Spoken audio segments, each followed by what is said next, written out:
Alright, here's a review for station number 4 with function operations. We have our different functions listed. Some are equations, here's a table, and then here's a graph. This is p of x, k of x, f, g, and h. So let's use the function bank to answer the following questions. First one says find f of 12 plus g of 1. So the f function is the 1/3 x. So I'm just going to plug it in, 12 for x, and then I'm adding the g of function with 1 as the input.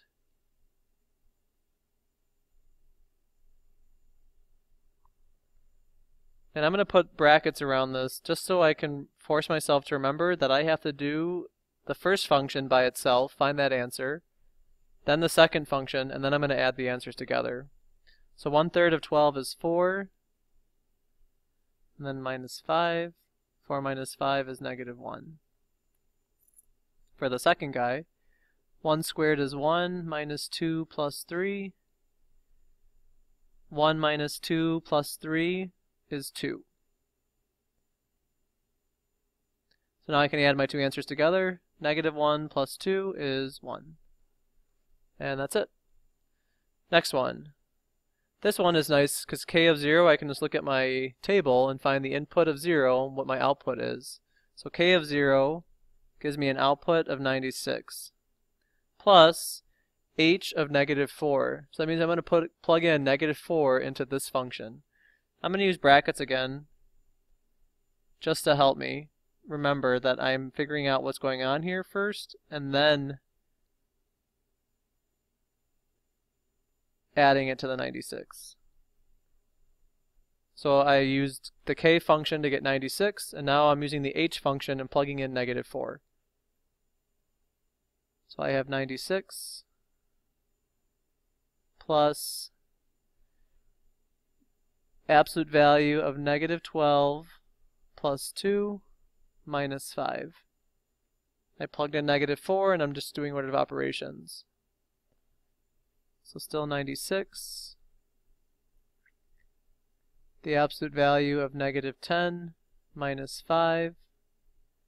So I have 96 plus the absolute value of -10 is +10.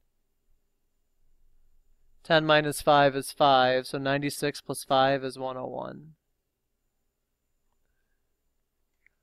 For number 3, I'm using the g function, input of 2, multiplying it by the f function's input of -3, and then dividing by the p function of an input of 3. So let's do each of these. Again, I'm going to use those brackets just to help me. G of 2, so I'm plugging in 2 for my x values,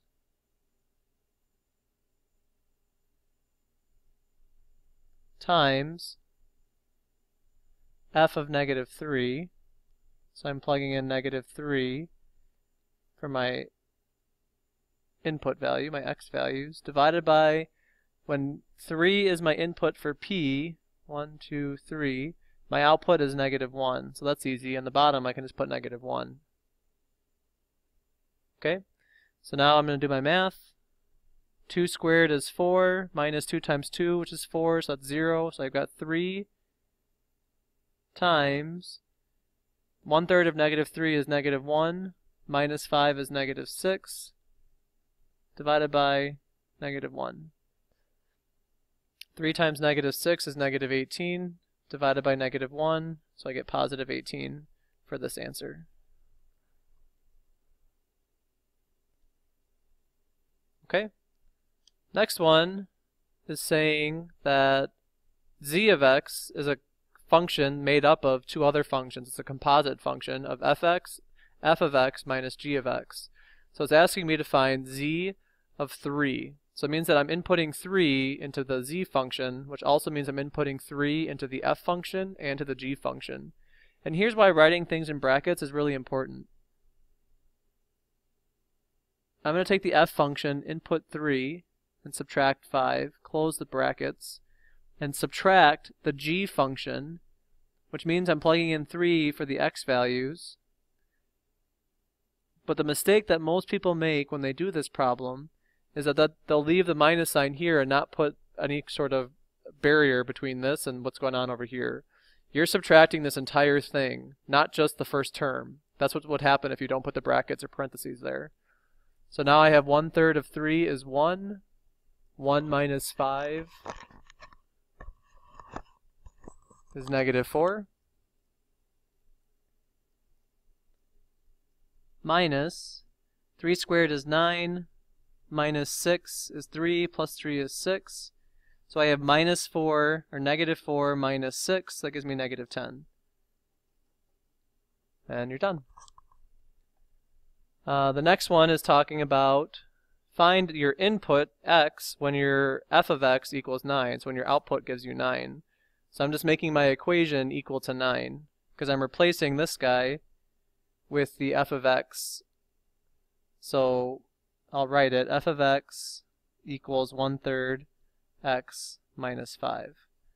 It's asking me to find my input when my output is 9. So I'm replacing the f of x with 9 and then solving. So I'm going to add 5 to both sides and get 14. The opposite of, might help if you can see that. The opposite of multiplying by 1/3 is multiplying it by 3, because this takes away the denominator there. So 3 times 14 is going to give you 42.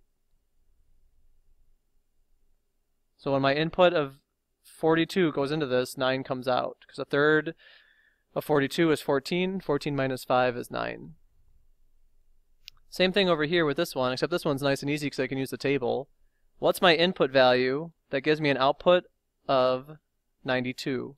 So I'm going to look at my table. I'm looking for the output, which is my y value. Remember, this is just y. An output of 92. What's my input? It's got to be 10. Because when 10 goes in, 92 comes out. Alright, on the bottom, we have some more composites functions. J of x is made up of 2 times p of x plus h of x when your input is 10. So I'm putting in 10 into my j function, which means I'm putting 10 into my p function, multiplying it by 2, and then adding whatever h of 10 is. So let me write that out. J of 10 equals 2 times p of 10 plus h of 10. P, I can go to my graph of 10.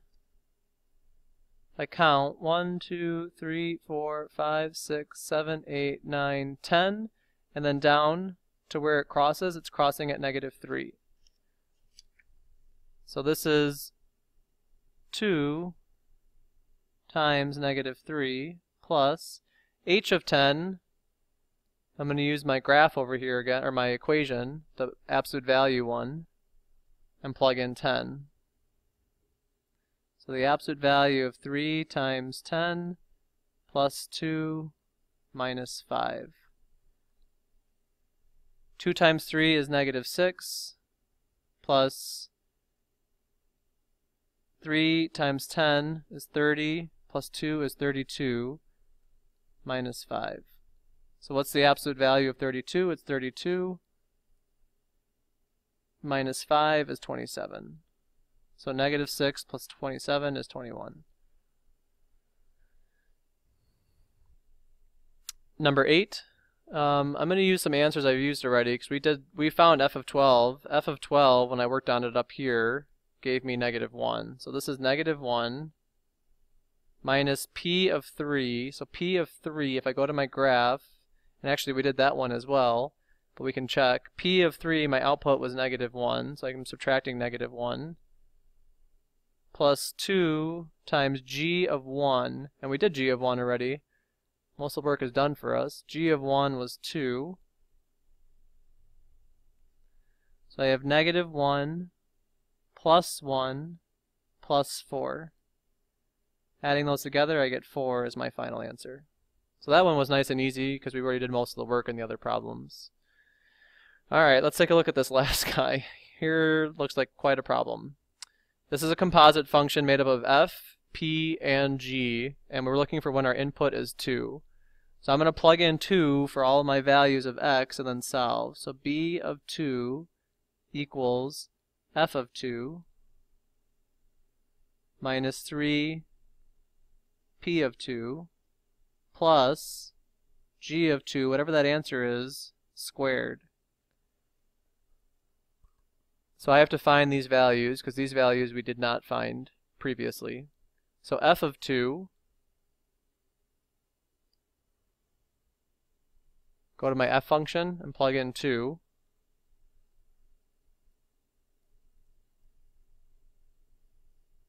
One third times 2 minus 5 minus 3 times whatever p of 2 is. So I look at my graph. P of 2, 1, 2.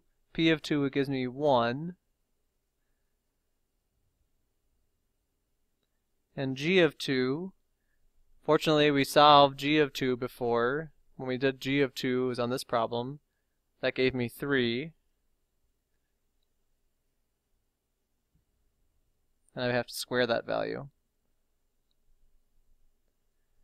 Alright, so 1/3 of 2, that's going to give you 2/3 minus 5.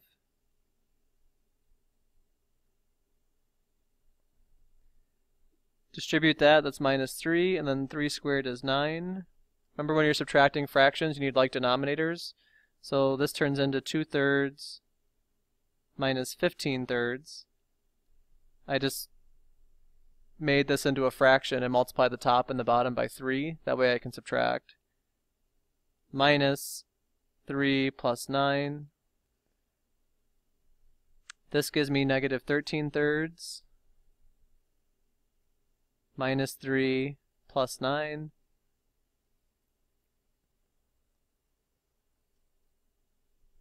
Using the same rules, I'm going to find a common denominator. So this is negative 13/3 minus 3 or 9/3 plus 27/3.